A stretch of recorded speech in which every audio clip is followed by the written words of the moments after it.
നമസ്കാരം, പ്രവാസി മലയാളിയിലേക്ക് എല്ലാവർക്കും സ്വാഗതം.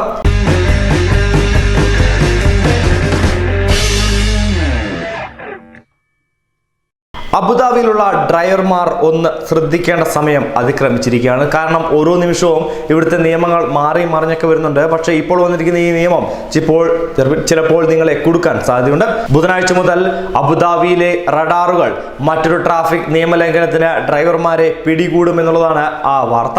ജനുവരി 15-ാം തീയതി മുതൽ അബുദാബിയിലെ വാഹനം ഓടിക്കുന്നവർക്ക് 400 ദിർഹം പിഴയും 4 ബ്ലാക്ക് പോയിന്റുകളും ടെയിൽ ഗേറ്റിൽ പിടിക്കപ്പെട്ടാൽ നേരിടേണ്ടി വരും എന്നുള്ളത് തന്നെയാണ് ഇത് സൂചിപ്പിക്കുന്നത്. ഈ റഡാറുകൾ ഇനി UAE-യുടെ മുഴുവൻ റോഡുകളിലും കാണപ്പെടും. ആഭ്യന്തര മന്ത്രാലയത്തിന്റെ അഭിപ്രായത്തിലാണ് ടെയിൽ ഗേറ്റിംഗ് ഇപ്പോൾ സൃഷ്ടിച്ചിരിക്കുന്നത്. നിങ്ങളുടെ മുന്നിലുള്ള കാറിൽ അതിയായ അകലം പാലിക്കണമെന്ന് തന്നെയാണ് ഇത് സൂചിപ്പിക്കുന്നത്.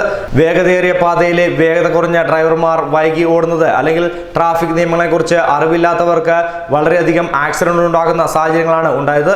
മുമ്പ് അബുദാബി പോലീസിലെ traffic and patrolling director traffic ക്യാമ്പയിന്റെ ഭാഗമായി ഇത്തരം പ്രവർത്തികളിൽ നിന്ന് മാറി ചിന്തിക്കണമെന്ന് ഡ്രൈവർമാരെ ബോധിപ്പിച്ചിരുന്നു. മറ്റു റോഡ് ഉപഭോക്താക്കൾക്കും ഗുരുതരമായ ട്രാഫിക് അപകടങ്ങൾ ഈ മനുഷ്യർ വരുത്തിവെക്കുന്നുണ്ട്. ഭൗതികമായ നഷ്ടങ്ങൾക്ക് ഇവ കാരണമാകുന്നുവെന്നും കണക്കുകൾ തന്നെ സൂചിപ്പിക്കുന്നു. മണിക്കൂറിൽ 100 കിലോമീറ്റർ വേഗതയിൽ സഞ്ചരിക്കുമ്പോൾ വാഹനങ്ങൾക്കിടയിൽ 56 മീറ്റർ സുരക്ഷിതമായ ദൂരം ഉണ്ടായിരിക്കണം.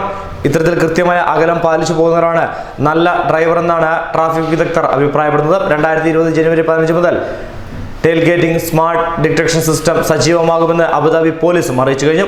അതുകൊണ്ട് തന്നെ ഹൈവേയിൽ വാഹനം ഓടിക്കുമ്പോൾ ഈ നിയമങ്ങൾ കർശനമായി തന്നെ പാലിക്കപ്പെടേണ്ടി വരും. എല്ലാ സാഹചര്യത്തിലും അതീവ വേഗതയിൽ സഞ്ചരിക്കുന്ന വാഹനങ്ങൾക്ക് സുരക്ഷിതമായി വാഹനം ഓടിക്കുവാനും ഇടത് പാത ഉപേക്ഷിക്കുവാനും വാഹനയാത്രക്കാർക്ക് മുന്നറിയിപ്പ് നൽകിക്കൊണ്ടായിരിക്കും ഇത്തരം സൈറനുകൾ ഇനി മുതൽ പ്രവർത്തിക്കുക.